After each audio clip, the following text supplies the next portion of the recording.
Hi guys, welcome to సైన్మా లోకం. బతికే ఉన్నావురా నువ్వు. అవును మావా, ఇంకా బతికే ఉన్నా. అయన్నొద్దు, పాయింట్కి రా.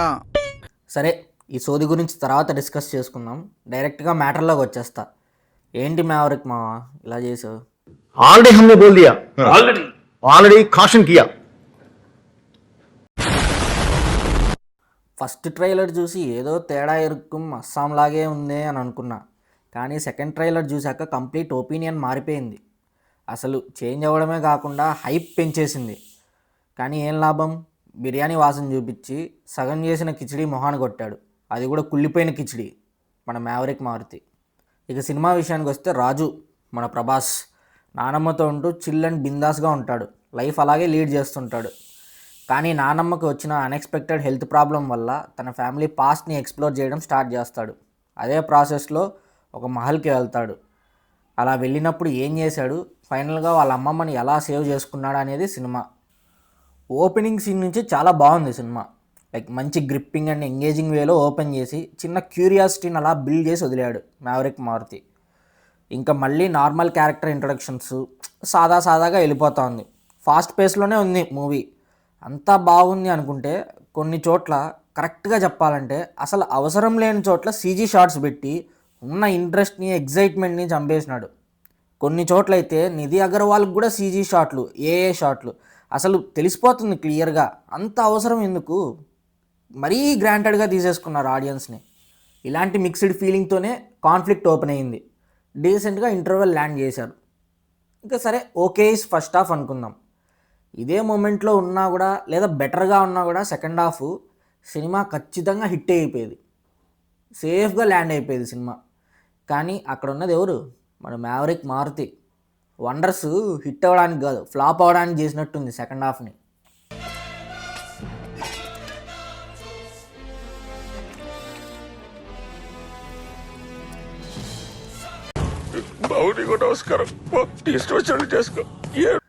సెకండ్ హాఫ్ నుంచి ఎక్కడ కూడా లేచిందే లేదు సినిమా.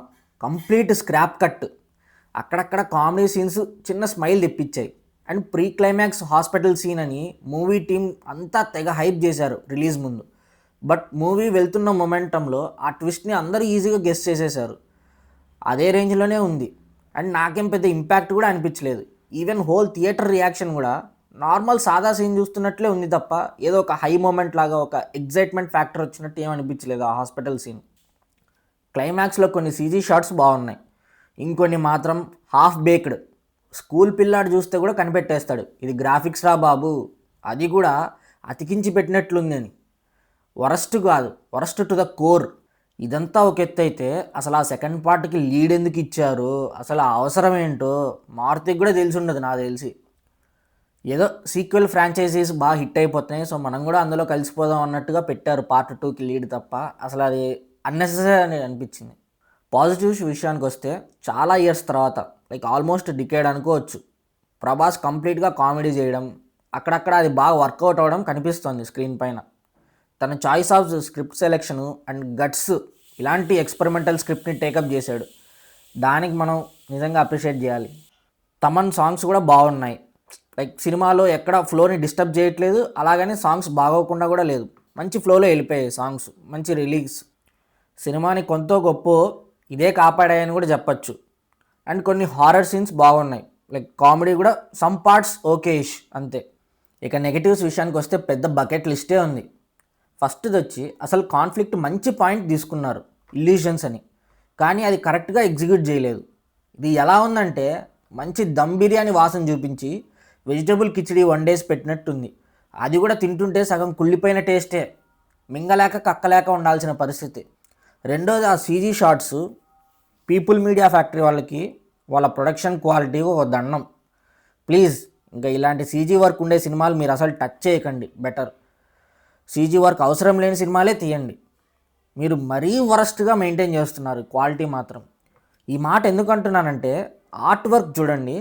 అసలు ఆ ఒక మహల్ సెట్ తప్ప మిగతా ఆర్ట్ వర్క్, ఫస్ట్ హాఫ్లో ఉండే ఆర్ట్ వర్క్ అంతా కంప్లీట్ స్క్రాప్. ఏదో ఆర్టిఫిషియల్ లొకేషన్స్ ఫీలింగే వస్తుంది తప్ప నిజంగా సగం మంది డిస్కనెక్ట్ అయిపోతున్నారు ఆ సీన్లకి. సెట్స్లో తీస్తున్నారని మాకు తెలియకూడదు, అదే సెట్స్ యొక్క గొప్పతనం. కానీ ఇక్కడ ఏంటంటే ప్రతిదీ సెట్స్లో తీస్తున్నారని ఈజీగా అర్థం అయిపోతుంది.